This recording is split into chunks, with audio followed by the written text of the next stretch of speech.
Welcome friends, Insta রান্নাঘর থেকে সোমা বলছি। বন্ধুরা, তোমরা সবাই ভালো আছো আশা করি। আজকে নিয়ে এসেছি হচ্ছে চিকেন কষা। যেই চিকেন কষা হচ্ছে সব কিছুর সাথেই খুবই ভালো লাগবে খেতে। ভাত বলো, নান বলো, চিকেন রুটি বলো, সব কিছুর সাথে মানাবে। এরকম আমি চিকেন কষা আজকে রান্না করে তোমাদের দেখাবো।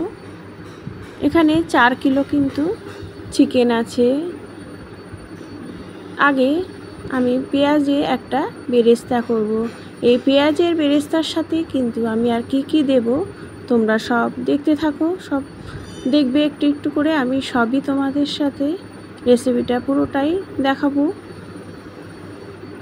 প্রথমে আমি কড়াইয়ের মধ্যে পেঁয়াজ দিয়েছি, আলাদা কড়াই, আর পাশে আমি একটা বড় কড়াই বসিয়েছি। তার মধ্যে নুন দিয়ে ফোড়নটা দিলাম, কারণ যাতে ফোড়নটা ছিটে না আসে। দিয়ে দিলাম হচ্ছে তেজপাতা, শুকনো লঙ্কা, দারচিনি, এলাচ, লবঙ্গ, আর হচ্ছে তেজপাতা, শুকনো লঙ্কা। সব ফোড়নটা তেতে উঠলে তখন আমি পুরো 4 কিলো চিকেন একসাথে রান্না করব এই কড়াইতেই।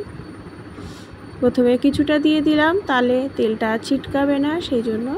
তারপরে পুরোটাই দিয়ে দিলাম চিকেনটা দেওয়ার পরে কিন্তু আমি আস্তে আস্তে করে এই চিকেনটা ভাজবো। এখন কোনো নাড়াচাড়া করব না।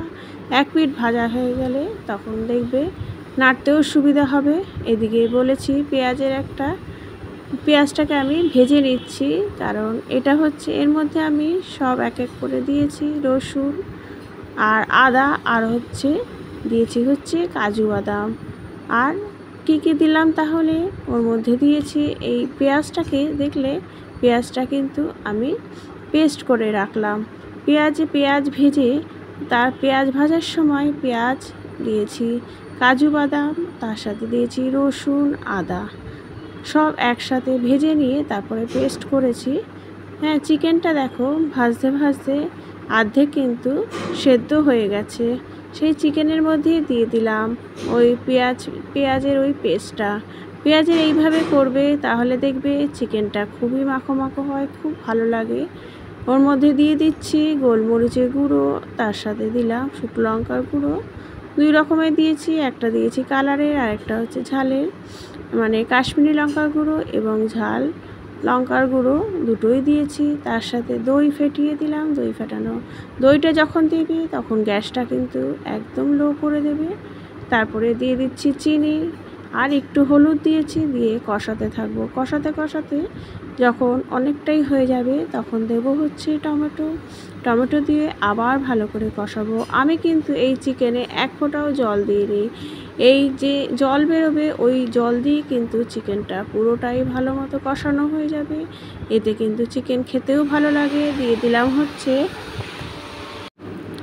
শাহি গরম মশলা, আর নামানোর আগে দেব হচ্ছে একটু ঘি, গোলমরিচ গুঁড়ো দিয়েছি, সব দিয়ে তারপরে পাশে চাটুতে বসিয়ে দিয়েছি হচ্ছে কসুরি মেথি ভাজতে। কসুরি মেথি একটু ভেজে গুঁড়ো করে দেবে, দেখবে এর কিন্তু টেস্টটা আরও ভালো লাগে। রেডি হয়ে গেল সব কিছু খাবারের জন্য চিকেন কষা। তোমরা একবার করে দেখো, কমেন্ট করো। Thank you.